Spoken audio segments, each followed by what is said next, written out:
Good evening and welcome to the MGEV Community Podcast, streaming live tonight, Tuesday, the 10th of October, 2023. On the podcast, we discuss MGEVs, hoping to inform and entertain you for about an hour or so. A bit of a special tonight, a single topic. We're going to be looking at home charging, batteries, etc. And I'm sure that'll be of interest to quite a number of you. I'm Dave Stewart, Dave S on the forum, and currently driving the new style ZS Long Range. And joining me this week is Steve Green from Crawley. Hello, Steve. Evening, I'm Steve is Green on the forum, and I'm driving this lovely little beauty behind me, but not for much longer because I will be trading her in very soon. All right, well, we'll hear more about that as you make that progression, you traitor. Also joining us from Essex is Barry Hager. Barry, good to see you again. And good to see you all. It's Barry Hager and Barry H on the forum, and behind is the backdrop of my locale. Really? That's Essex? That's Essex. Very nice it is too. And from the Charlie Group MG England Innovation Development Manager, Miles Roberts. Evening all, Miles Roberts CG on the forum. Currently driving a Nissan Ariya, but it's going to go back sometime this month, and I'm hoping to get an MG. I need some guidance as to whether I should go for MG4, MG5, or ZSEV. Let me know what you think. Okay. And those who are very observant have noticed that the man behind the scenes normally is actually in front of the screen with us today. It's great to see you live, Stuart. Welcome. Thank you. I've got lots of questions tonight because of my solar and battery system is in the process of being commissioned. So that's not why we're doing this podcast, but it's very handy.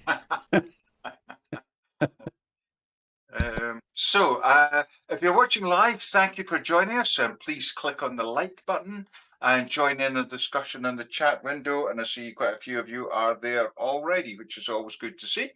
If you're watching us later, then thank you for choosing to watch the video, and please subscribe and get a notification of when we go live the next time.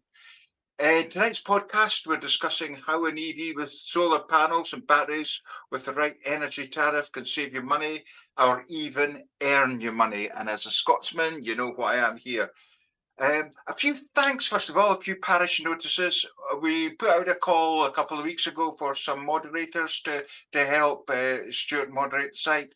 And I've got to send out a huge big thanks to Alb, a real human, Coulomb, and a welcome to our new moderator, Rolf, who are all helping to keep this site running smoothly. So thank you all, and thank you for coming to our assistance.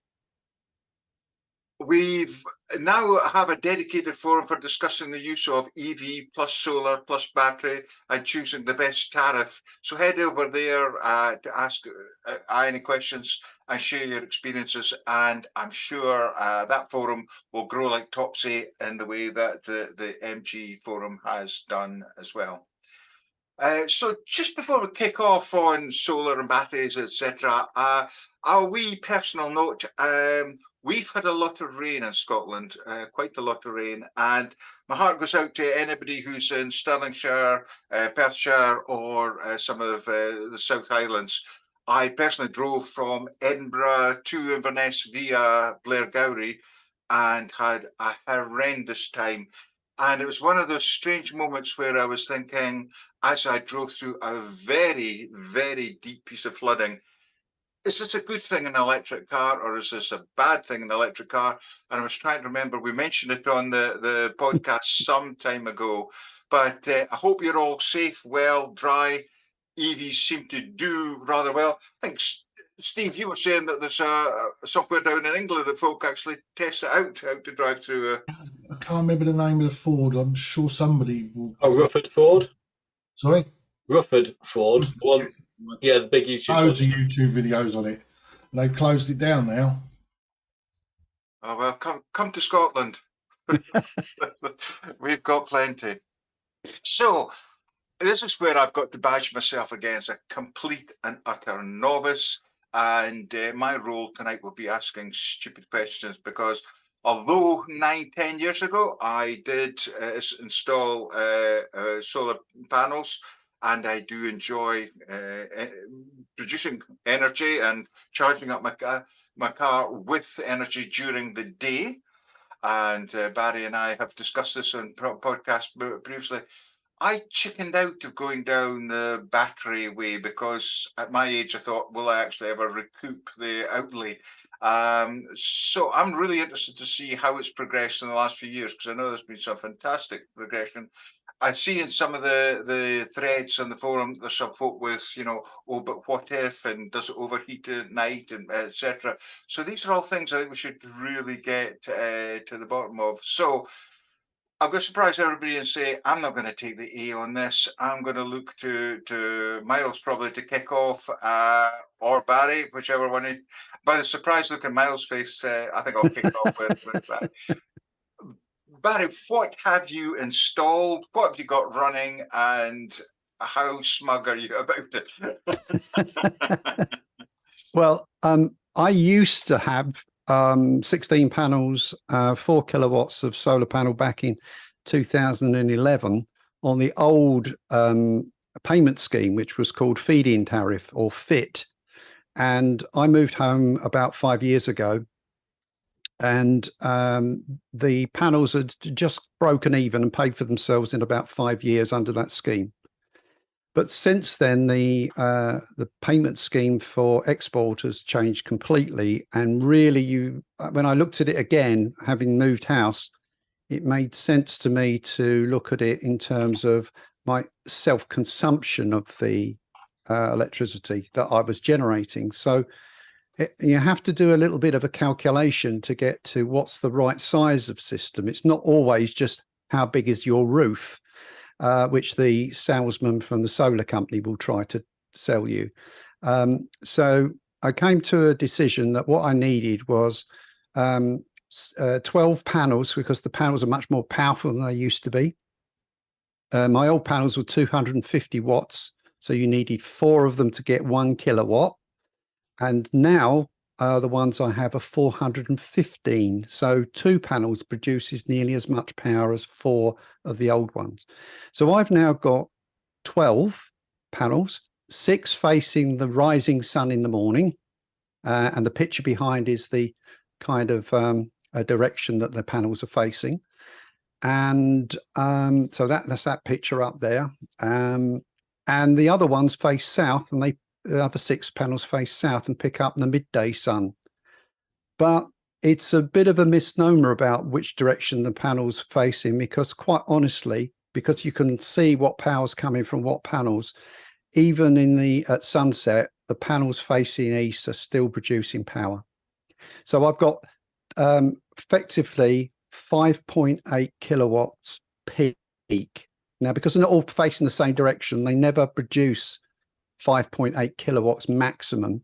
The best they will do is round about 4.2 kilowatts.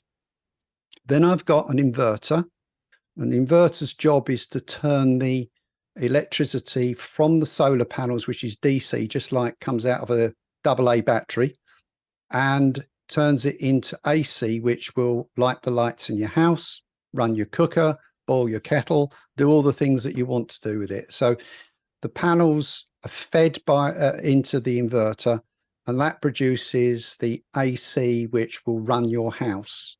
But it's also got 10 kilowatt hours of batteries connected. And so they get charged up as well. And if the sun isn't producing enough when I turn on the kettle and the cooker and things, then the batteries come in and make up the difference. And so, quite honestly, from first thing in the morning, apart from maybe a blip at tea time around 6, I'll run right the way through to midnight on the power I've got stored in my battery and what comes off my roof. So I don't spend money at peak rate during the day. And Miles is going to talk a lot more about that sort of peak rate. So that was the solution I put together, and it works just fine for me. Brilliant. I should probably say I've got 11 panels and I produce 2.2, so it's quite an old system I've got. Mm. But as I say, chickened out of the battery option, but still quite keen to find out more because I know the prices have come down really quite well and they're a lot more compact. And They have, and I mean, for most people, we were quite a high consumer for the normal daily stuff, but for most people, around about 5 or 6 kilowatt hours of stored electricity to supplement their solar will be spot on. Yeah, great. Right, we'll come back to that. Steve, you've got what? I've got I believe it's a 3.5 inverter with 10 panels on the roof, and I've got 14 kilowatts usable batteries sitting there in that lovely little photo I took earlier. And that lasts me easily for the day, and I could even put my Zappy charger onto Eco, drain a little bit of the house battery to put in the car. I tend not to do that because I don't want to damage the house batteries a lot. So I sort of intertwine that with a lot of solar with a lot of solar when you get the solar, of course. And of course, with that inverter, I can charge overnight in the winter if need be. But you must have that quite recently then to be getting that much out of so few panels. I bought an extra battery. It came with just under 10 when I originally bought it, but I bought an extra battery because I thought if I have extra capacity, it was less load on the batteries. Was my theory. I've got a nodding head there for Absolutely. That's the reason for buying them. So I don't actually use anywhere near that a day, nowhere near it. But it's just a nice little buffer. Okay, good. Miles, you've spoken in the past that you're generating at home as well. Yeah, so I was fairly late to the scene really. We moved house in 2019. It was something I wanted to do, and when we remortgaged last year, it gave us the opportunity. So June 22, we installed just 8 panels on our roof because, unfortunately, our roof basically faces north-south, but the south-facing roof has got a couple of Velux windows, which we were quite keen on being able to open and look out of still. And we have a dual height roof as well, so it's like a split level. So one height sits higher than the other, so that means that there would have been shading on that lower part of the roof as well. So we ended up with just 8 panels, which is a 3.2 kilowatt system because they're basically about 400 watt panels. Now the inverter I've got on that is a 2.3 kilowatt peak output, which they calculated was basically it was going to give some clipping. So basically, the idea with we call it 3.2 kilowatts panels, but that's only when the sun is at the right angle at the right time of day in the peak, basically at 12 noon. And so a lot of the other time, if you think like a sort of bell curve going up with the solar generation, it only actually peaks at that for about an hour or two. And so the idea was that by putting a 2.3 kilowatt inverter on there, effectively it would clip a little bit, but it wasn't gonna. It wouldn't generate more if you put on, for example, a 3 or a 3.5 kilowatt inverter. It wouldn't have actually generated any more than it cost me additionally for the inverter. So it was thought not to bother. I did question that in the first early days. I think I spoke about it on here when I first got it installed, and it just happened to be installed in June 22 when there was a whole load of sunshine, and we had like several days where there was like 3 hours we're getting clipped a day, and so, but most of the year it's not an issue. On a really sunny day in in June, I've probably generated a maximum sort of 23 kilowatt hours of energy on those 8 panels. Now our house is quite a high consumer of electricity, not just because we both have electric cars, but because we have kids that leave lights on. We have electric ovens and things like that. A lot of our cooking is done with electricity. We have a hot tub in the garden, which anytime you want to heat water is basically going to use a lot of energy. It's quite an inefficient way of using power, so that uses quite a lot of electricity. And so our general sort of standby on a day without charging any electric cars is around 12 kilowatt hours a day usage. And the peak of that is probably going to be Well, you'll see on my, I don't know, Stuart, if you can put the graphic just showing sort of today's usage on there. So on the on my Powerwall, you'll see that basically I've got a Powerwall as well, a Tesla Powerwall. The Tesla Powerwall will enable me to basically 99% of the time not use any grid except off peak. So on this graph that's come up on screen now, I'm on a tariff where I get off peak electricity between midnight and 7 a.m. And so if you look at the graph, you'll see a very big sort of spike up to getting towards sort of 15 kilowatts of power or more. And that's because at midnight, my electric car, well, 1 minute past midnight, my electric car starts charging. And so instantly that's going to be drawing 7 kilowatts of power. But what you'll notice, that shadow underneath, where you see that green bit, that's where the battery is being charged from the grid off peak as well. So what my house does in winter when there's not much sunshine around, it says, okay, well, we're going to charge the battery to max, so it's 100% by 7 a.m. And therefore you'll be able to go from 7 a.m. through till midnight just on the battery, hopefully. Even if there was no solar generated. So like yesterday, for example, the solar generation was less than a kilowatt hour because it was a really cloudy day here.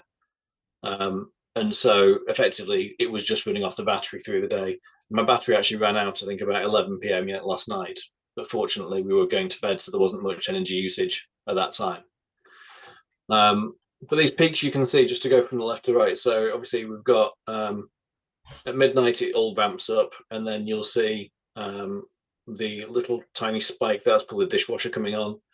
Another peak, that's the hot tub is doing a cleaning cycle, starts around 1 a.m.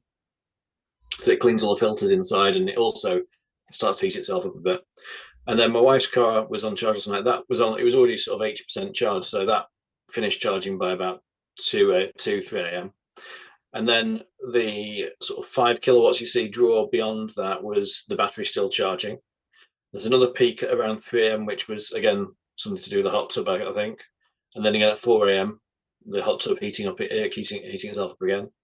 And then we don't have anything else sort of just other than, you know, sort of a 500 watt sort of base load going through until around 7 a.m., when you'll see a peak around 7:30 when my wife put the washer on.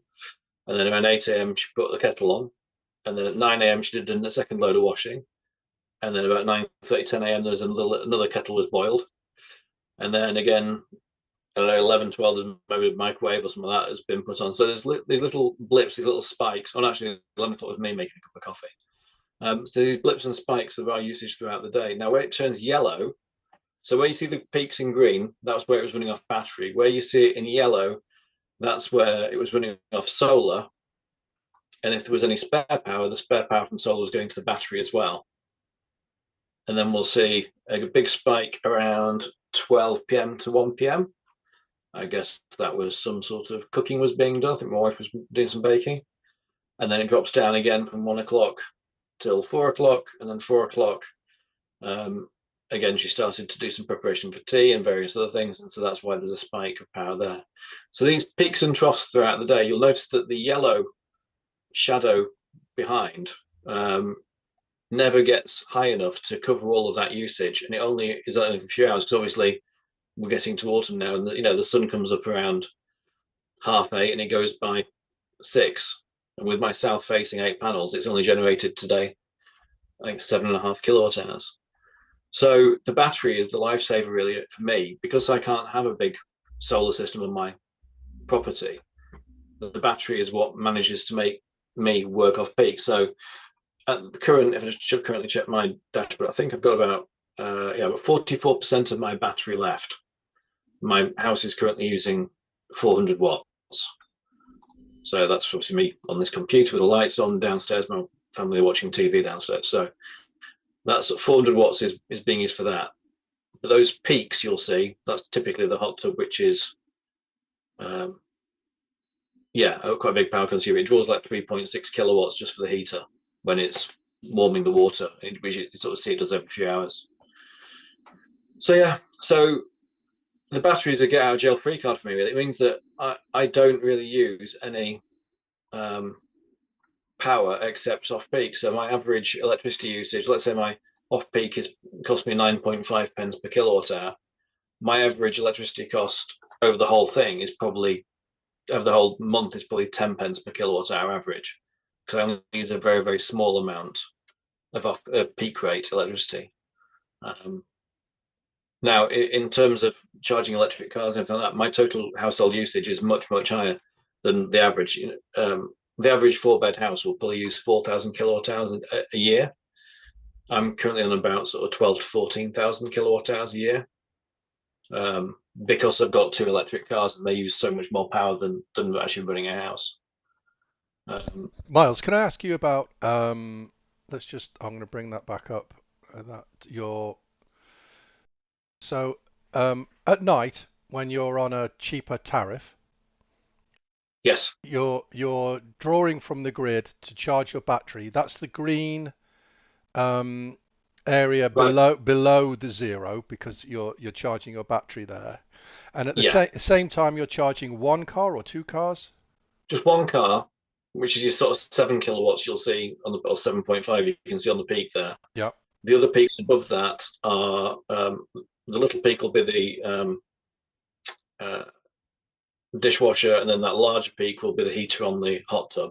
Okay. So when And actually, I've just remembered actually that I've currently set my hot tub so it doesn't. It's in eco mode between 7 a.m. and 12 noon, because we're infrequently using the hot tub these days. I didn't want it to flatten the battery before there's a chance for sun to come up.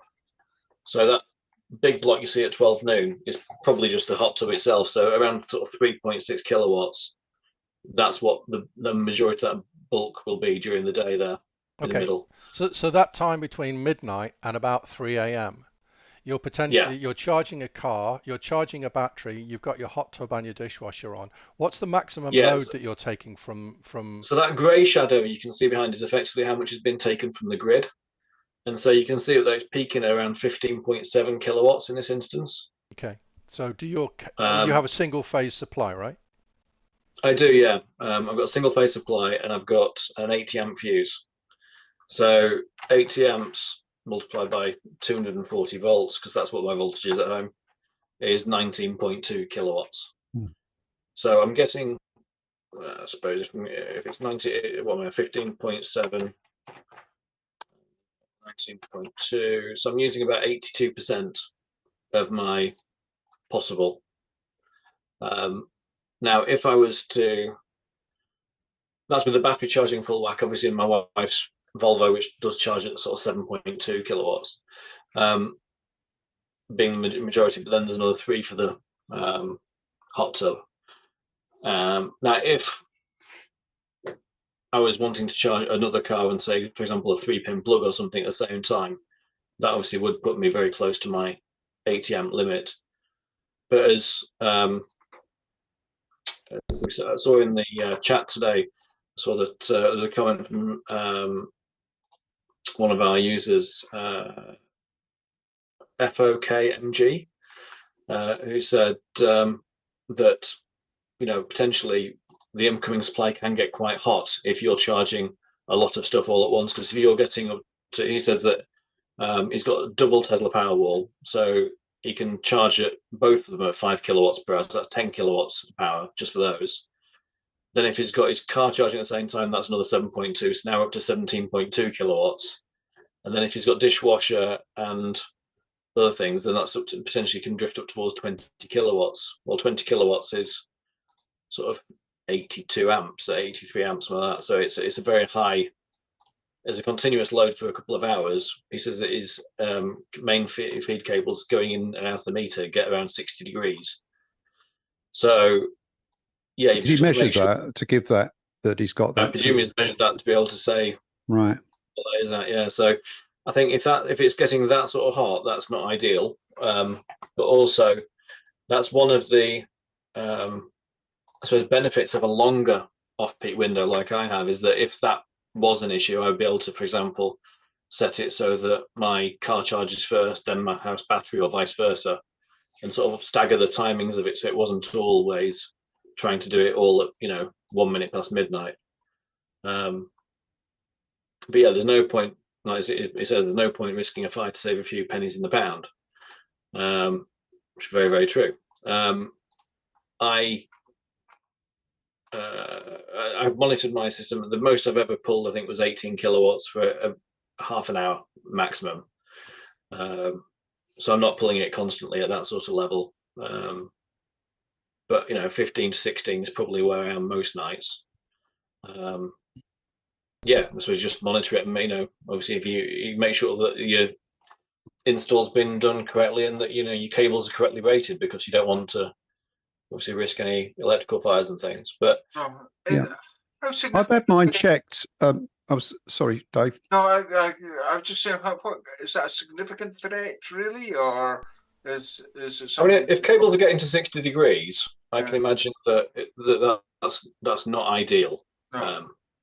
The electrical cable shouldn't be that significantly hot particularly for a long period of time, because then you've got the risk of, it might be that the flex starts to get hot and to melt, or that the connections can overheat. So I would say, yeah, you don't want to leave it like that for a long time. But it's not been an issue for me. I've not noticed any significant heat build up. I was surprised to read it this afternoon. I thought, wow, that wouldn't even have occurred to me. I would have thought everything would be. It is something that you need to be aware of generally when you're charging electric cars, because some houses, like our old house before we moved here, only had a 60 amp incoming supply. So a 60 amp fuse. So if the cables that actually go to your meter are rated for 60 amps rather than 80, then you can't upgrade your main fuse very easily. So, without changing the cable. So then you look at, if you've got 32 amps going to your car charger, that's over half your allowance gone straight away. And then if you've got another sort of 20-25 going to a power wall, that's all of your usage gone. You don't then have anything spare to be able to do anything like, for example, an immersion heater or anything like that. If people have got those sort of electricals, or if they've got heat pumps, for example, or hot tubs, or heat pumps or things like that. So it's I mean, I've if you've got my graph up there, Stuart, and just by comparison, because I had a 60 amp fuse and I called out the DNO, which is, in my case, it's UK Power Networks, and they came and checked and said, yeah, you've got your cables are 25 cross section area is 25 square millimeters, and so that's fine. And they upgraded my fuse to 100 amp. And subsequently, I've had Octopus Energy come and do their survey for the heat pump, and they got me to get the car charging, turn on the oven, turn on a kettle, and anything else that was high power usage. And they checked the cable and made sure that there wasn't significant voltage drop on the cable, which meant it was safe to operate. So it's not something you need to just sort of worry about. It's something which can be checked and tested. Now, I'm fortunate as well that my outside feed is all on the outside of the house, comes down, just pops through the wall and into the distribution board. And there's the blocks there which separate out the separate supplies for the inverter and everything. But up on the screen now is the graph from my inverter and power supply from today. And you can see there on the bottom side, there's the graph. The top shows the layout of how the system's set out. But so if we look at the graphs, and on the left-hand side, you can see that I've got there all of them stacked up together. And depending on how good the screen is actually that you're watching this, you're showing it. There's a area where there's sort of a curve below the line, which is shown as minus 3.68. That's my battery charging, because what I do is I charge my battery overnight as well. And when we get to tariffs, I'll explain why. So that's shown as a line below the line, and 6.8 is the power that it can charge at. The inverter does around about 6.7 on the output and 3.6 on the charge. You've then got, there's a period which started before then, which if you go to the left of that, there's like a little blip. That's an anomaly of the inverter. It decides to choose to charge a little bit for some reason. But then there's the, just import a little bit. Then there is the first curve, and that's me charging up my hot water. So when we get to the bit where it's all stacked up together, we've got, I'm heating up my water overnight. I'm also charging up the house battery. And then they all shut off, and that's fine because the battery's only going to take 2 hours to charge 10 kilowatts. The gap, and then there's that other blip which runs up to 7 kilowatts. That is when Octopus Intelligent has decided is the optimum time for them to give me sufficient charge to take my car to 80%. And so because you set the time that you want your car available, and within the window from 11:30 at night to 5:30 in the morning, Octopus are managing all the cars that have requested to be charged, and it's slotting them in together so that your local network isn't overloaded, which is one of the advantages of Intelligent.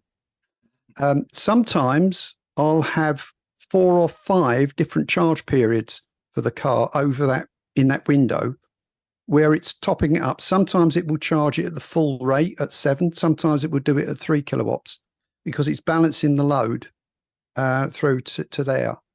And then if we then move on more towards the middle of the screen, you can see there's another one of those silly little blips, which nobody can tell me the reason for. But it seems to be the inverter just takes some power for some reason. And then we've got there's like 2 lines together. They're both sides of my roof firing up together, and they're charging up. And so you can see whether it's south facing or east facing, they're pretty much mirroring one another. So the direction of the panels doesn't make quite so much difference as most people think. And I used to install, I used to design solar systems and sell them and survey for them 10 years or so ago. And so people didn't believe me, and I know that I was right in what I was designing, is that you can fit panels on the north of your house roof if you've got the space, and over the course of a year they will give you a very significant output, about 80% of what you would get if there was a south facing. Depends on the slope of the roof, but don't ignore it, because in the summer the sun, I know it's not the same up in Scotland, Dave, but yeah, we've got more sun in the summer. Yeah, we do have sun in the summer, but it's more or less overhead. So whether your roof is north, south, east or west, it's still going to get a lot of sunlight. And in the winter, when it's a grey day, sometimes you can't even see where the sun is in the sky. So all the roofs are going to get the same amount of light. So it actually does balance itself out. And also in midsummer, the sun tends to rise either from it rises in the northeast. So the north panels actually start working in the morning before the south panels do, if you've got a north-south roof. So it's just a point to mention. Now, the top part of the chart shows the actual the structure of my system. On the top right, there's the pink little tower. That's the grid. And as you can see, there's a line that connects to a joining point where it connects into the consumer unit, where the house is below in blue. And the inverter is to the left of that in green. And below that, the battery in a dark green, and the yellow representing the solar is over there on the extreme left. And from the dotted lines, you can see it when this screenshot was taken after the solars. This was not that long ago, but you can see there that the battery is supplying power to the house. So there's a dotted line, and there's little arrows when you're looking at this on the screen, moving up to the inverter. The battery's getting converted into AC, running along those cables and dropping down into the house and feeding it. There's nothing going out to the grid, nothing coming in from the grid. But that 2 hours of charge, and the reason I do that 2 hours of charge on my battery in the night is that's only costing me 7.5p, and it's avoiding me paying nearly 30p during the course of the day. So it's saving me about 24p per kilowatt hour I would have used during the day. And so that's why I do it that way. Now, why don't I charge the battery up from the sun, you might be asking? Well, because when the sun shines, I export everything that my roof produces and get paid 15p a kilowatt. So it would be silly to run my house on that electricity I could be getting paid 15p for. So instead, I run my house on what I charged up overnight at 7.5p. I want some of that, but I can't have it at the moment because I can't do intelligent because I'm running a Zappy. You've got Zappy is Zappy now available on Intelligent. Yeah. Is it now? Yeah. Yep. I hadn't heard anything, but Yeah, it's straight on the phone. I spoke to Octopus last week and told them that my new system was being commissioned. It was commissioned weekend before this one, or is in the process. And she asked me what setup I'd got and what car have you got? I've got a Tesla. Oh yeah, that'll work. What charger have you got? I've got a Zappy. Oh yeah, that'll work. So yeah, you can have it, but you have to register to be a generator before you can do all that, right? So you have to have a G99 form from your DNO, National Grid, and you have to have a certificate from MCS to say that you've got a proper installation. And once you've got those two elements of documentation, you send them to Octopus or whoever, I guess, and then you can register as a generator, and then they can start paying you for sending electricity. And in fact, the nice lady at Octopus said that she got one customer who was charging his battery at night. And this is Octopus, is it Intelligent? Intelligent Go. Yeah, it's called Octopus Intelligent Octopus Go is the proper title for it. Okay.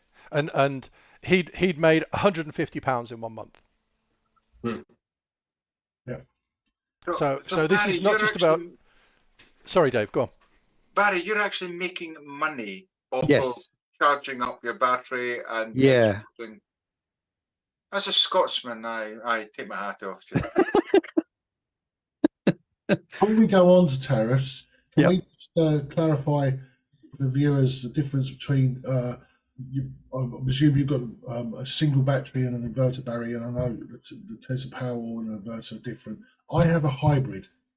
That's what I've got. I've got a hybrid, which is basically a hybrid is something which will do the function of a solar inverter, which converts rooftop solar into mains power, right?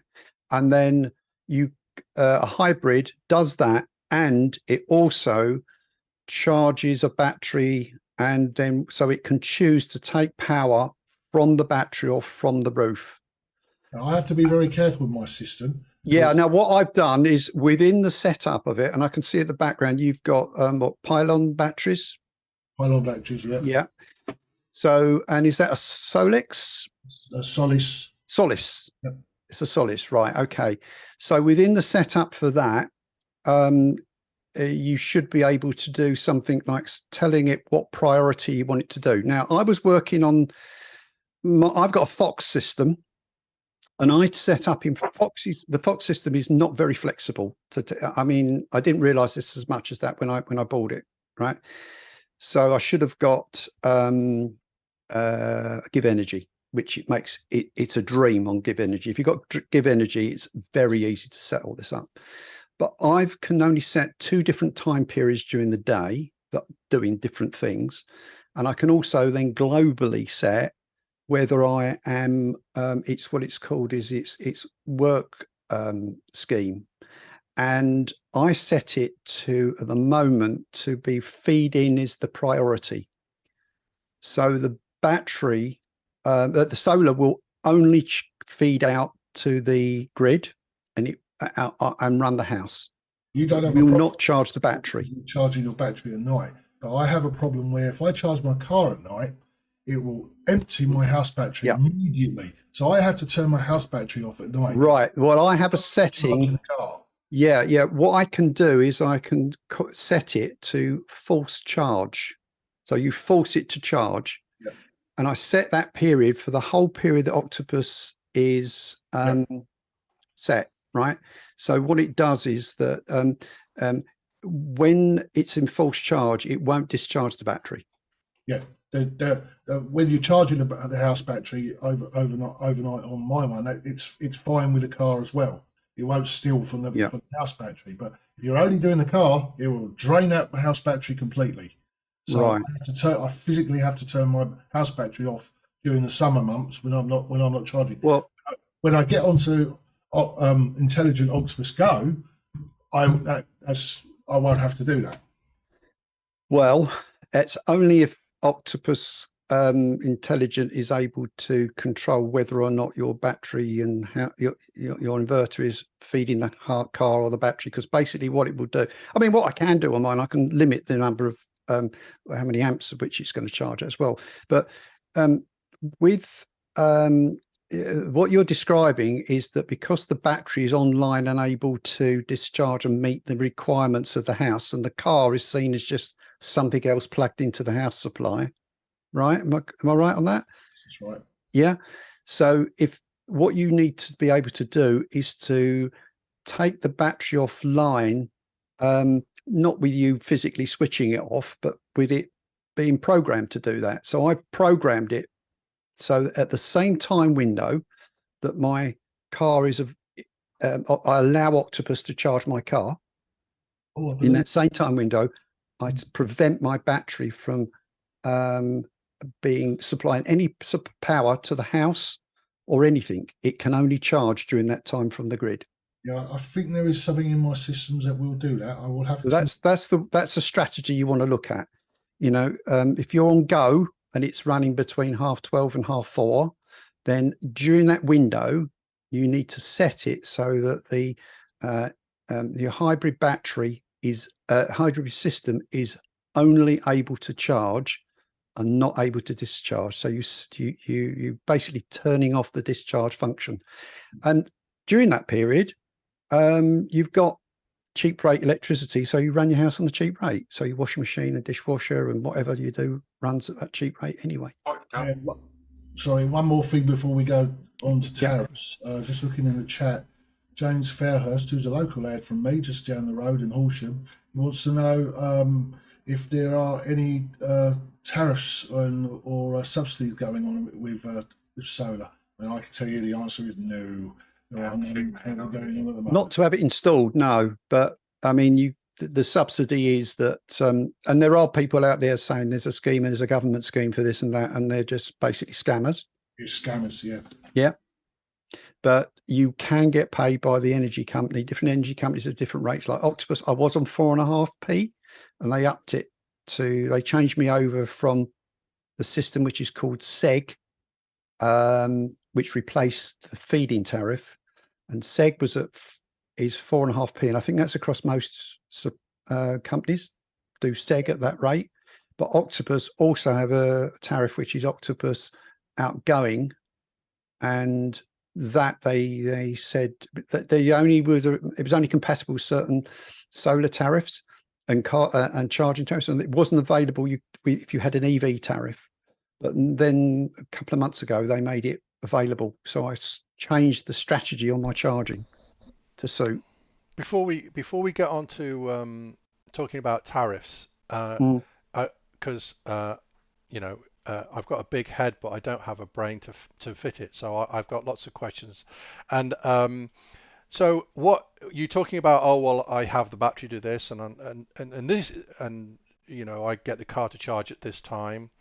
How is it the software for the inverter that you use to control the system? Because you've got the energy coming in from the solar panels, you've got the energy going to and from the battery, you've got the energy going to the house, you've got the energy going to your car. Oh my God, if we had like vehicle to grid, it get even more complicated. And some people, of course, will have the energy going to their eddy or other kind of hot water heating system. So can you control all this with the software that's in the inverter? Is that how That's you a do it? complicated question, and got a complicated answer. But basically, if you if you go in if you go into something like one ecosystem, hang on, this minute, I've got right. If you've got one ecosystem, so for example, if you've got Tesla Powerwall and a Tesla wall charger, and you're driving a Tesla car, all of that will all get fixed and work together. If you're on the My Energy path, you've got your Zappy with your Eddy, and you've got the Libby battery. The intelligence for that is all tied together, but most people don't have all one supplier, and it's a bit of a nightmare. And for every situation, you have to work out the best thing to do. So I have got I've got a Fox battery and inverter. I've got a pod point charger, which is not compatible with intelligent, but I do have a car which is compatible with intelligent. And so I've set timers on my car charger, the pod point, so that it's not going to drain my battery in the evening, even if Octopus want to charge my car. So I only allow that to happen. So I've gone into the settings on the app for PodPoint and set it that it's only able to charge my car during the window that Octopus is going to guarantee that there will be charging available.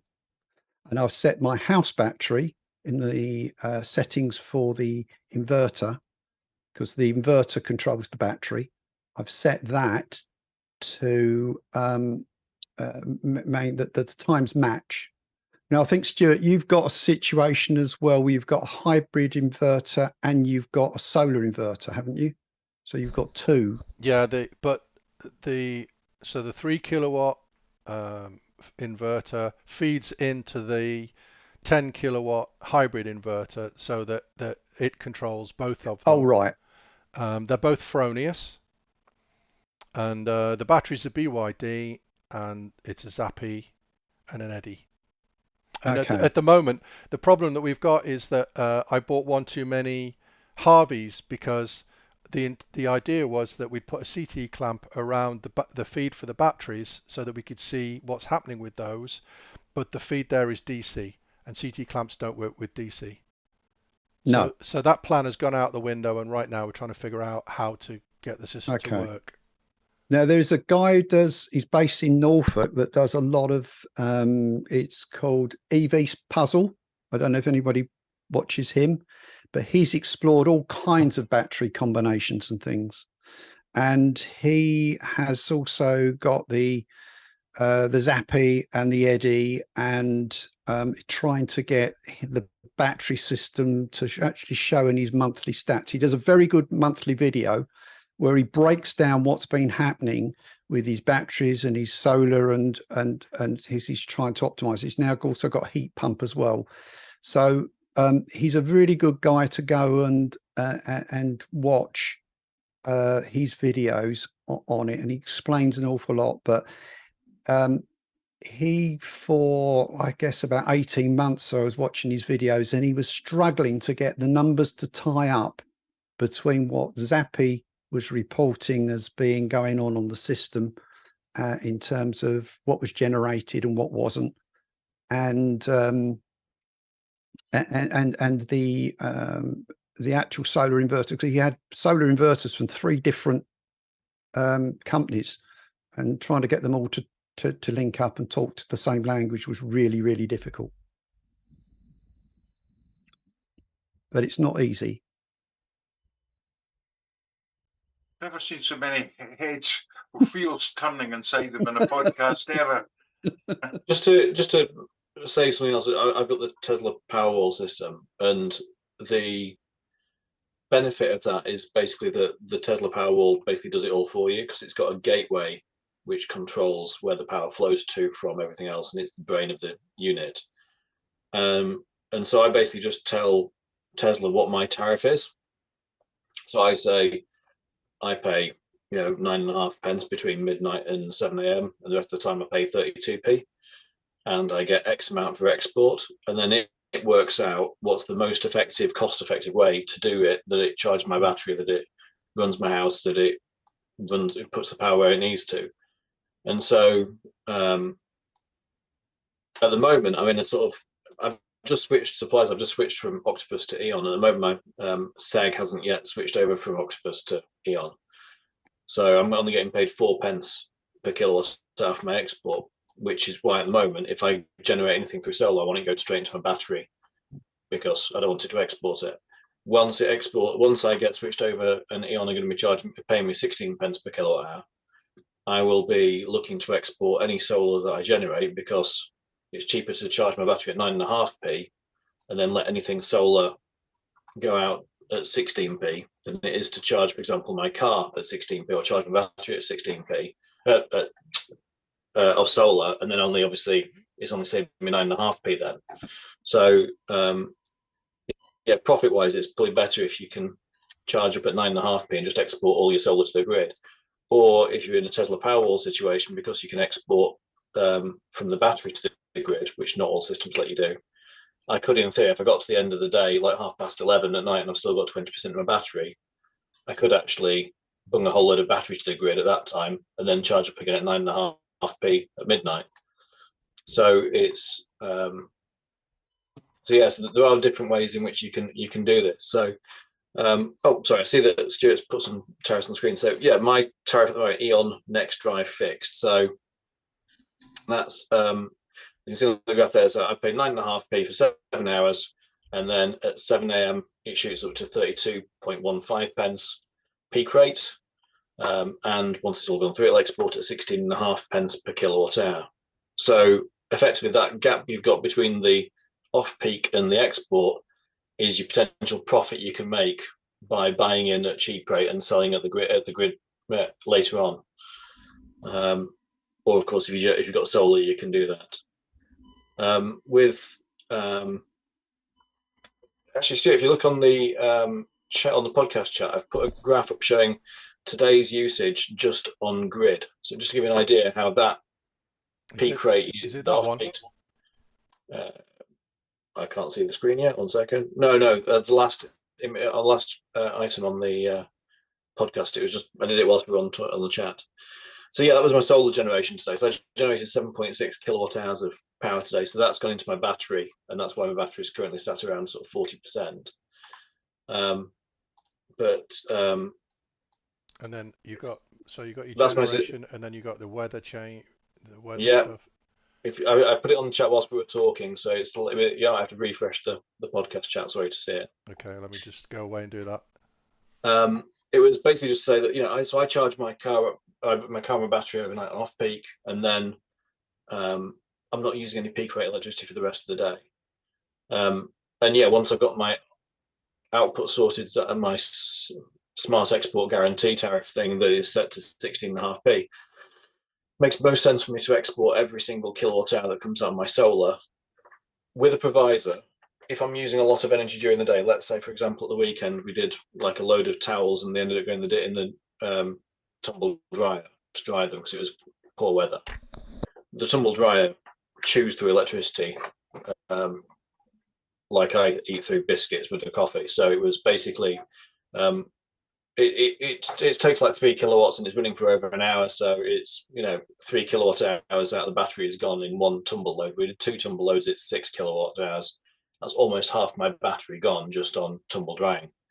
So in that case, obviously, I would not want all the solar to export because I'd want to top my battery up, because what I don't want to do is get to 8 o'clock at night and my battery's run out and I've got to run from 8 o'clock till midnight at 32 pence per kilowatt hour, because that's a obviously a false economy then as well. So yeah, that graph that's just come up on the screen now, that's the so that's my power from today. So you'll see at 1 o'clock there's a little blip. That's when the hot tub was still using its heater at 3.6 kilowatts, and we must have boiled a kettle or something at the same sort of time, and so it was exceeding the 5 kilowatts that my battery could put out of my solar, and so there's a little blip there where it's actually used a little bit of grid power at peak rate. But as you can see, it's like 500 watts for half an hour, in half an hour's slot. So it's not, it's probably 0.25 kilowatt hours. So it's 10p, something like that. It's probably used on peak rate there versus the rest of it, which is all off peak. And so that's the plan really, is to try and make myself as off grid as possible during the peak rate.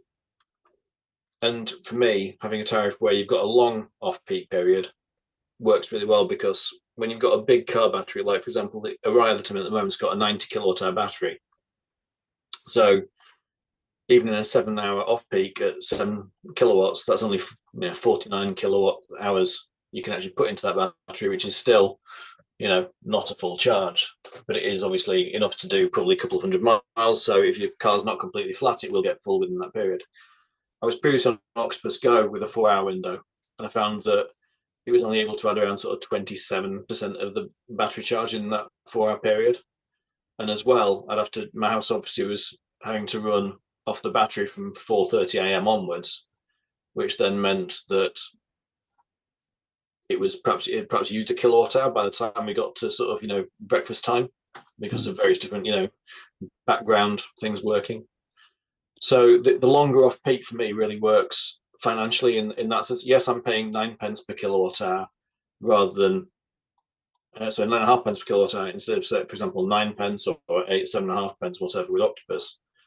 But for me, without changing my home car charger to an Omi or a wall box or whatever, which is what you need for intelligent Octopus, then that was the best next tariff for me to go on. If we want to start going through the tariffs, Stuart, just before we do, just as a sort of like to summarise up, the benefit of battery, because there's a lot of people I know like Dave that have got the solar and have been using that, and so thinking, well, what's really the benefit of having a battery? If I look at today with mine. I've actually I've generated from the I've fed into the grid 10.4 kilowatts, and I've actually generated from the solar 14.3 kilowatts. So the difference, that roughly 4 kilowatts, has gone to fill in the gaps in my usage, where I've had the solar hasn't quite met the requirements. It's not very clear to see on there what's been going on, but they're pretty well matched. But there has been an excess of it. I've got I've got an app that's got the stuff on it here, which you won't be able to see from there, but it's a third-party app. But it gives me that breakdown, and it says that last night I put 4 kilowatts into my battery. That's all it was needed to top it up to give me 100% to start the day. I've got 60% still left to see the rest of the evening out because the solar has been providing there. But I've actually taken in from the grid since this morning at round about 7 o'clock, when the sun started coming up. I've taken in from the grid about half a kilowatt hour. So about 15p's worth of electricity from the grid all day. Now, had I just had solar, there would have been activity throughout the day which wouldn't have matched that gradual rise in the solar during the day, because it's less in the morning, it's peak at lunchtime, but between breakfast and lunchtime, you're not perhaps doing so much and using much electricity, and it's just going out to the grid. But with the battery working together with it, and particularly when you get in spring and autumn, that makes a big difference to it. It evens out the fluctuations. It's a bit like, you know, if you're driving a hybrid, the electricity keeps kicking in just to even things out and put less strain on the engine. The battery puts less strain on your usage. And as a rule of thumb, I would say that if you use 10 kilowatt hours of electricity during the course of the day, 5 kilowatt hours of battery would be a pretty good balance for you. Because if you buy too much battery, you are spending money for battery that you're never actually going to get to dip into better use of, because you've always got you've got some sun from the solar there the rest of the time. So that's just a quick summary of how it all fits together. I see Miles has done the maths for Ploy and suggesting that he might make £480 per annum by exporting back in power. Is that a realistic kind of figure, Barry? Is that well? Let's just see. I mean, I can look at, when I look at my bills on Octopus, it gives me an export and things. So if I just look at my let's see how far, we're only a little way into the month, aren't we? But I can look at my electricity on the last bill. For the month it was £5.27. I bought in, and I've exported £11.91. That's so far this month. So that gives you an idea that I'm in a plus situation with it. Yeah. That's 10 days of a month, so multiply that by 35. Yeah, if you like. If you can do the numbers on it, but I was hoping you would. Oh, right. Oh, well, my August bill, I had plus £22.60, and there's £40 electricity, which includes my overnight charging, my hot water, my car as well. So my net is about £20 for the month, including charging my car. Wow. So it pays.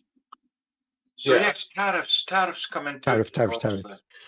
Yeah, I was just going to say as well, if I could have put more panels on my roof, I wish I could have done, because I think that, you know, my usage is so high that I just trying to explain, and hopefully this is correct, Barry. Basically, I've got a 3.2 kilowatt panel system. My output last year in 12 months was around 3,200 kilowatt hours. So it's a fairly rough rule of thumb, but for a south-facing roof, if you've got 3.2 kilowatts of systems, it's basically going to generate around 3,200 kilowatt hours a year. Just to keep the maths easier for people working out, you know, because you'll get a prediction based on your roof and everything else, and you know, and orientation and things like that. But for a south-facing roof, the number of however many panels you've got, basically multiplies out as how many kilowatt hours a year you're going to generate, roughly. So you know, if you've got a 10 kilowatt panel system, that's going to be around 10,000 kilowatt hours a year. If it's a south-facing ideal sort of roof, and like I say, I've only got 3.2, so I think that, you know, ideally I could have done with, I mean, because I use so much power, in some days I think, well, I could do with an extra battery because I've emptied my power wall, and that's thanks to, you know, the bloody hot and stuff. But it's if I had a second power wall, again, I'd probably just charge it up off peak and then run my house off peak on 9.5p and export whatever solar I had. Yeah. Obviously the rules have changed, but I used to get 4 pence or 3.5 pence export with Octopus. That's one of the reasons I changed to Eon, was because I thought, well, if I'm buying it if I'm only getting 4.5p export, but Eon are saying they're going to give me 16.5, I might as well, you know, switch to 12p. Yeah. And then it makes sense to actually export. And because I can export from my battery as well, it then means I can sort of hedge my bets. I could, in theory, charge my battery fully overnight, even in summer on a really sunny day, and then export everything and also put some battery out as well, and still probably net money in. There are some people out there who've got big solar systems and big batteries, and they're able to, let's say, make money on, you know, per month, because they, you know, they don't have electric cars, or if they do have an electric car, they don't drive it very much, and so the battery and the solar just, you know, net export really, which means that you can really make some serious money. Some people on the flux tariff were making sort of some serious money. So let's look at the tariffs then, shall we? Yeah. Stuart, that's probably best. Yeah. This is where we miss Mike from Mike Fischetti being. Because remember when he was on the podcast, my God, he was all over every tariff that was available. I know. Well, I've just done some research today, so I apologise if this what's going to be shown on screen isn't the same as this is based on my postcode. So I'm in Yorkshire, so different figures may be, you know, on people, not so much for the off peaks. They tend to keep those fairly constant around the country, but on the peak rates particularly, you'll see some variation. So if we can start off with the octopus tariff, Stuart, if you can pull it up. Sure. Which one? Let's start with I don't know what's the better. Intelligent, is that on there? Is that the first one? Intelligent Octopus Go. Yeah, let's go for that. Okay, and cue the fade. There we go. Oh, very pretty. Look at that. Oh, look, he's put some icons up as well. Very nice. So, Intelligent Octopus Go is probably one of the cheapest off-peak tariffs currently available with the longest period. So you get 6 hours a night guaranteed off-peak at 7.5 pence per kilowatt hour, which is very, very cheap for a current tariff. And the peak rate is basically about the same as what you would pay on a normal capped flat rate tariff, such as a variable octopus. So your variable octopus tariff or your any other sort of, you know, fixed rate tariff at the moment is currently under the cap of about 28, 27 pence, depending which area you live in. So 29.5, you're not really paying anything more in the peak rate compared to what you would if you're on a flat rate tariff. And the benefit, of course, is that you've got those 6 hours guaranteed off peak.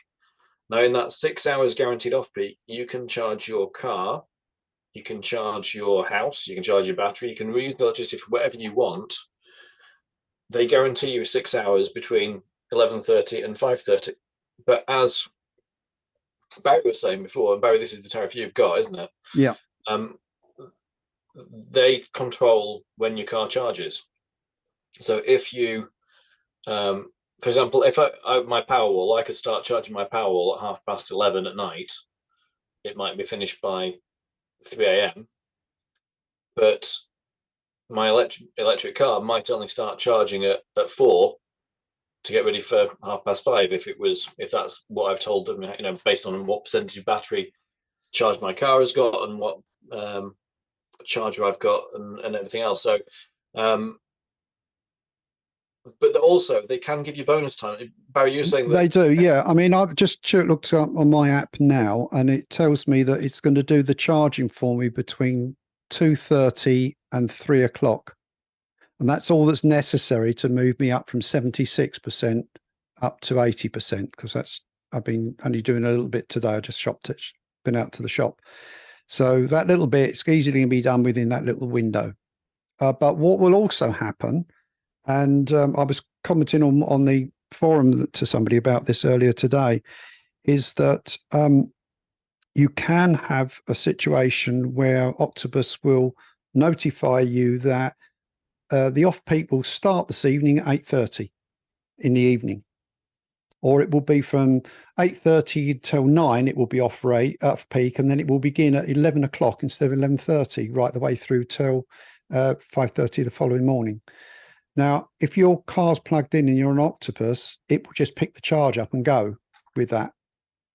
But because I've got my battery connected as well, it will also, once it switches the car on, the car can't tell the difference between what's coming from the grid and what's coming from the battery. So it will drain my battery. And I don't want that. Although, to be honest, close to the end of the day makes very little difference because it's going to start charging up again the battery straight away. So I'm not too bothered by that. But yeah, that's the way in which it works. Now, they've also this past week introduced another scheme where I was invited. Did I want to have an update on green days? And I sent to a thing from that, which was just a screenshot from my email, which shows that there's going to be additional days. Here we are. That this week they score the day on how much solar and wind will be between 0 and 100. And so Tuesday, today, it says there's going to be a lot of solar around, so solar and wind, and it's has been a nice sunny day, and it's been quite breezy down here. So they reckon that that's scores 88, where tomorrow it's going to be quite dull, so it's only 39.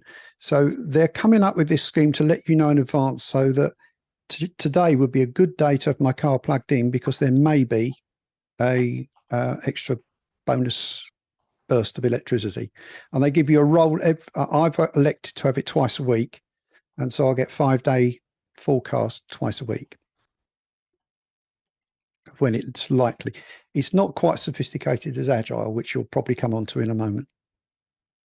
Yeah, so the next tariff from Octopus to talk about. So Intelligent Octopus works with certain EVs or with certain chargers. So as I don't have an Ohmie, a Wallbox, and a managed Zappi charger, and because I don't have a Tesla or a Volvo, or sorry, I do have Volvo, that's not on the list.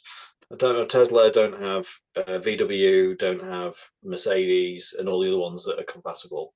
So if you've got an MG that isn't currently compatible with Intelligent Octopus Go on its own, you need to have one of those three chargers, an Ohmie, a Wallbox, or a managed Zappi, in order for the tariff to actually be open to you. Yeah, my daughter's got an MG ZS first gen and an Ohmie, so it works for her. Yeah, so if you've got an Ohmie or a Wallbox, then you're sorted, or managed Zappi is currently under beta testing, that'll be fully unlocked soon. That all works great, but I couldn't have that tariff because I've got a Anderson charger and none of my cars are compatible, so therefore I couldn't have an Intelligent Octopus Go, so I had to look at a different tariff. I think I've got Octopus Flux as the next one, Stu? Yep, that's up. Cool. So Octopus Flux is a tariff which can work quite well if you've got a lot of battery storage and a lot of solar. So Octopus Flux has got a flat day rate, which you pay 31 pence per unit during the day, so about 3 or 4 pence more than you would on a flat rate. You get paid 17 pence for your export during that time. You've then got this flux rate, which is this dip you see between 2 a.m. and 5 a.m.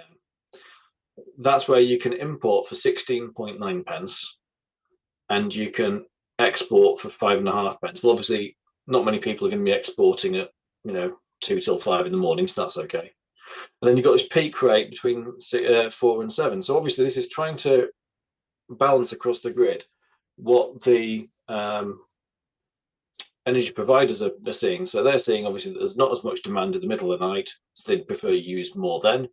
And then between 4 and 7, that's the peak for the rush hour for the grid.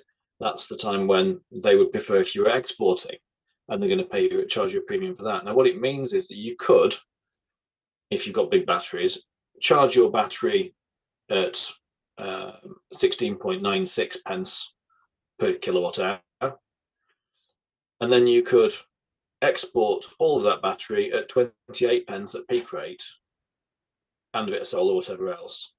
So effectively you can make around sort of 13, 14 pence per kilowatt hour by importing and then exporting. Now I know some people on one of the Facebook groups have got the flux tariff, and they've got loads of battery, they've got loads of solar, and in summer they were making sort of £10 a day profit by buying low, selling high, and selling all, and using all their solar export and things. So that could work if you've got a lot of solar. For me, it doesn't work because I use all my power off my battery if there's no solar, and I certainly don't have enough spare to be able to export between 4 and 7, because I'll just end up having to buy it back in at 30 pence after 7 o'clock when my battery's emptied. So for me, it doesn't work because of my usage. But if you are a low usage person and you have battery, then flux can work quite well for you. But again, depends on your consumption. For me, that 3 hour window for the cheap rate where it drops down to 16 pence wasn't cheap enough for me charging my electric car. I think if you've got an electric car, and you'd rather probably charge at 7.5 or 8 or 9.5p on one of the other EV specific tariffs. But without an electric car, flux can work brilliantly. Or if you're a very low user of electricity for your car. Next tariff we've got for Octopus, Stu. Have we got another one? Yeah, which is it? We've got Cozy, Agile. I'll do Cozy. Yep. So Cozy is one which has been designed for people who have heat pumps. So it's a day rate which is the same as Flexible Octopus. That's 26.5 pence in my area. Then it gives you 3-hour low rate periods where you pay 40% less than you would on Flexible. So it's down to 15.9 pence, and then a peak rate, which is 60% more than Flexible. So if you've got a heat pump, but you don't have solar and you don't have a battery, that's an option for you that you can effectively import for 15.9 pence. You can then export at 15 pence if you did have solar. So that would be useful, I suppose, in that sense. But it's the difficult thing there is obviously how do you avoid that 4 till 7? Sorry, yeah, the 4 o'clock till 7 o'clock peak where he goes up to 42 pence. Well, what I would do in a situation like that, and I'm looking at the having the heat pump installed, so this is one of the tariffs I'm considering, would be during that period before the big peak, I would charge my battery to 100% and then just use the battery to run the heat pump during that high peak period to avoid paying that. And that would pay for itself because you get a double whammy. You'd buy electricity cheap and then you'd use it when it was going to be at peak. Yeah, but obviously in this case, we don't have a point where the export exceeds the import. So on Intelligent Octopus, we're buying in at 7.5p and exporting at 15. Yeah. Potential to make profit. On Cozy Octopus, you don't have that profit making potential. But you're buying in at 15 and you're preventing the cost of the peak. If you've got a battery. And if you've got solar that's charged that battery up, then you don't even have to buy it in then. You know, during the course of the day, you could save it up to use then. Yeah, totally. But again, so this perhaps Cozy Octopus doesn't work well for an EV owner, but it would work well for a heat pump owner with battery and solar. Do we have another Octopus tariff on there? There's Agile, and that's it. Agile, of course, yeah. So this graph may well come up too small for people to see, but hopefully they can. So Agile Octopus is basically a tariff that varies based on the wholesale price of electricity by every half hour. And that was today's figures for how much you would get charged. So as you can see, the highest it gets to there is a peak rate. It goes up to about sort of 42p. And you'll see that at lowest, it's charging you about sort of 10 or 12p. Once the blue line that goes along the top, that's what you're paying to buy from the grid. So around sort of 1 o'clock, 1:30 today, it was dropped down to around sort of maybe 13 pence per kilowatt hour. Now, the thing about Agile is that it can, because it's based on what the generators are charging, it can be that if it's a particularly windy day, particularly sunny day, but particularly if it's a very windy day, they will pay you to use electricity. So that price can actually go negative. I have seen, we saw it. I was on Agile during COVID period, and there was loads of times there because all businesses were shut down. There's loads of times there where energy went negative, and so I was. It will do over the next 24 hours. I've just pulled it up from. Is it going up today? 1 o'clock tomorrow morning. It goes down to minus 1.59, so you're going to get paid, and that's right the way through until 5 a.m. It's negative the whole time, and you'll be paid for what you use. But the issue is that it's not fixed. Obviously, it varies day to day. Now, for some people, I think particularly if you've got Give Energy, there's a really good integration with Give Energy and Agile. So you can set it so your batteries will do all the smart stuff for you. With Tesla, this is a disadvantage of Tesla because Tesla, you can only put in one tariff with a couple of, like a couple of time periods. It won't do an Agile sort of charge like this. So I couldn't tell it, charge my battery whenever it gets below 10p and discharge it when the export gets above 15p, for example. That's just not possible with my kit. And I don't know if anyone's done some sort of API that fits in with that. Barry, do you know anything about that? Well, what they have got is if you go to the Octopus site, you can find they've actually got a validation process, which is called Works with Agile. And so Give Energy have got that certification from Octopus. The other one, which when I was looking at home batteries a year plus ago, was Lux Power. And that also gets branded elsewhere. There's a really nice Lux Power. I've got a really nice integration. It's a very easy to use interface. I kind of like wish I'd got that, but I didn't trust the supplier as it happened at the time I was talking to them. But they also have something for people that haven't got a roof suitable for solar. It'd be quite good to have a battery, wouldn't it? Because if you can buy cheap and use it during the day yourself, and perhaps you don't need to have solar.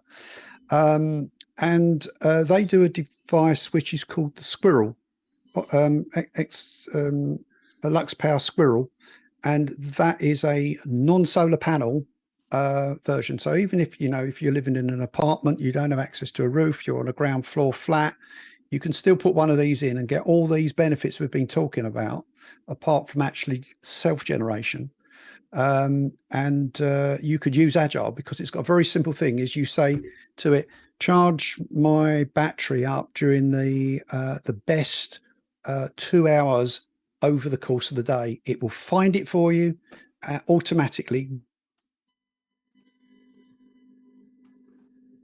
It's gone. It's Day on day, will look up, it download 4 hours and configures it to charge your battery only at the cheapest rate. So Agile doesn't work for me, but it sounds like it could work for some people with a different technology. And this is another reason why sort of, doing your research before you buy solar and a battery is paramount, really. Because don't just assume that you can get access to a particular tariff or that it'll work particularly well just based on, before you do the actual sums. So Agile can work very, very well in certain circumstances, but it does often, for me, it would need a lot more proactive sort of managing of the battery and everything like that, and it's probably not worth it in terms of saving, although it can be for other people who've got Give Energy. I know again there are people that make money with that system. So right, looking at some other tariffs that are not with Octopus. So I switched to Eon again because of that long 7-hour off-peak window and 16.5 pence export rate. So that works great for me. So Eon Next Drive. So let's say again, I'm basically not using any peak rates. So for me, my off peak is what I'm paying. Which actually, when I had Octopus Go, I was finding that Octopus Go was averaging around sort of 9.5, 10 pence per kilowatt hour for me as well. So this just gives me a bit of comfort over the winter period, particularly where we don't have as much solar, that I'll be able to, charge my battery fully and hopefully stay off grid for most of the time. There were a similar sort of tariffs from British Gas. Stuart, if you can chuck that one up as well. Done. British Gas electric driver tariff, that's 9.4 pence off peak for 5 hours from midnight till 5 a.m. 29.26 pence peak rate, and it can export at 15 pence. So again, very similar to the Eon tariff, slightly 0.1 of a pence cheaper off peak, but only for 5 hours, not 7. And the peak rate is lower, but hopefully if you've got solar and a battery, you wouldn't want to use the peak rate anyway. The export is 1.5 pence less than Eon. But it's good to see that British Gas are coming to market. A lot of, I was surprised actually when I researched today just how many are now increasing that seg to the point where they're giving some really decent export tariffs now, because up until recently it was very, very low. And then EDF, I think we've got as well, Stu. Yep. So EDF go electric overnight. So that gives you, now the weird thing about EDF is, so their off-peak changes with British summertime. So effectively their off-peak is always same GMT timing. Always GMT, yeah. So it's 8 pence per kilowatt for 5 hours based on GMT. So in winter it's between midnight and 5 a.m. In summer it's between 1 a.m. and 6 a.m. Now that could cause issues with how you time depending on your apps and how they work, your timings might need to change on your apps and things. I know my Powerwall, I'd have to change my dates and things for that to work. But then you export at 5.6 pence. They're not giving you So their tariff is export tariff is very low. So there's an opportunity to make profit based on importing at low and then selling at high, like there is with some of the others. But that may change because That may change. Yeah, I mean, I say at the moment that's the case with DDF, but like Octopus only just changed in September. Eon changed in August, so it's a lot of the tariffs are changing over the course of this last sort of month or two. So there may well be other tariffs coming in. I can't remember if there was another. Was that last of the tariffs I put on there, Stu? I don't think there was any. It is. There aren't any more. That EDF one doesn't look competitive at all, does it? If it's only exporting at 5.6p. It does if you don't have anything to export. If you're not, if you're looking at just an electric car charging tariff, 8p off peak. Yeah. If you think about if anyone's watching this and they don't have solar and don't have a battery, well, actually, charging your car for 8p overnight, particularly if you don't need to change to a different type of charger like you do with the Intelligent Octopus, it's a pretty good deal actually. So as an electric car driver tariff where you don't have solar and batteries, I think that's pretty competitive actually, 8p. But obviously, if you have solar and battery, there are better deals thanks to exports. Yeah, before I had my battery set up and things, I was able to, just with Go, to time shift as much as I could to outside the peak area. And I was doing 60 to 62% of my consumption on the off-peak Go. Bear in mind that only started at midnight till 4:30. Now that I've got the battery, I'm doing between 97.5 and 98% of all consumption is at off-peak rate. Yeah, and that ties in with what sort of I'm seeing on my system as well, is that let's say 97, 98% of all my usage is off-peak. Yeah. So that's the difference, isn't it? I mean, that's the bottom line. It's like having a fixed tariff where you're only paying the equivalent of an off-peak tariff in many ways. So that's the benefit of your your investment that you've made in solar and battery. That's what you sort of look for. If anyone is watching this and thinking, well, how is it going to work for me? What sort of figures shall I expect? And everything like that. Please do ask on the forum. We've got this new forum now within MGEVs talking about solar and battery. There is a wealth of information from a lot more people than are currently on this chat, who will have a lot more experience with a lot of different kits as well. Please do ask on next. I think it would be great to see more people who are. I looked at solar a few years ago and I was like, oh, it's not going to work out financially for me. That the panels were 200 watts at the time. I could only fit, so I could only get 1.6 kilowatt system on my roof effectively. Well, now I've got 3.2. So, and the panels themselves have come down in price. You can get an 8-panel system for about $3.5-4 grand now for without a battery. Yeah. The panels, my panels are 435 watts and they are less than £100 each. Brilliant. Yeah. So, but when you go with an inverter and everything else, obviously as well, that's going to put the price up. And the installation. Yeah. I mean, I did a calculation. And this is how my mind was working through. It's trying to get to the ROI of whether do I put solar panels on my roof. And this was before the price hike. And I came to the conclusion that this was at a time when Octopus were running 5p and 15p, right? So I looked at the situation and thought, I'm likely to live in this house about 10 years. The warranties for the installation thing is going to be about a 10-year warranty. So if I write off those cost of those panels over a 10-year period, that would be a reasonable thing to do. When I divided the number of kilowatt hours, which worked out for this roof was around about 3,500 kilowatt hours per year over 10 years, and divided through with the cost, it worked out that it was going to cost me 25p for every kilowatt hour I got off the roof, but I'm prepaying it back in 2020, right? So that didn't make sense to me because I could buy it cheaper. And I thought, right, Octopus have got big solar farms. They can do it cheaper than I can do it on my roof. Then there was a price, when the prices just went silly. Suddenly you was looking at sort of 40 to 50p a kilowatt hour and 25p look really good. So it is something which moves along. And the other thing is with battery storage, I've taken the cost of my batteries, and the guaranteed number of charge cycles is 4,000, and I can only use 9 kilowatt hours of that 10 kilowatts I've got, because you can only discharge down to 90%, to a 10% level, just like with your car. You can charge it to 100 and discharge it down to 10, and it cuts off then. When I do the numbers on that, it gives me 36,000 kilowatt hours over the life of that system, and the price I paid, every kilowatt hour I put into my battery and then draw out and use costs 12.5 pence. So if there's a price difference between, like on the tariff we were looking at there, Miles, of 13p, you're only got really making a margin of 0.5 pence per kilowatt hour, and you're taking all the risk. So batteries are not the answer for everybody, but they can be really, really helpful if you've already got solar, to even out the fluctuations in it and make your solar on your roof more valuable to you and avoid the peak rate prices.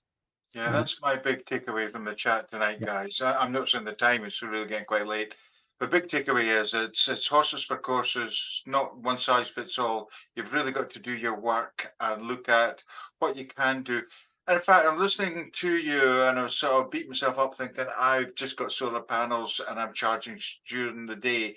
But I also get the revenue from a feed-in tariff at the end. You're different, yeah. So I'm actually not too aggrieved, which is breaking news for the morning git that I normally am. Anyway, guys, that's been brilliant tonight. A lot of information there.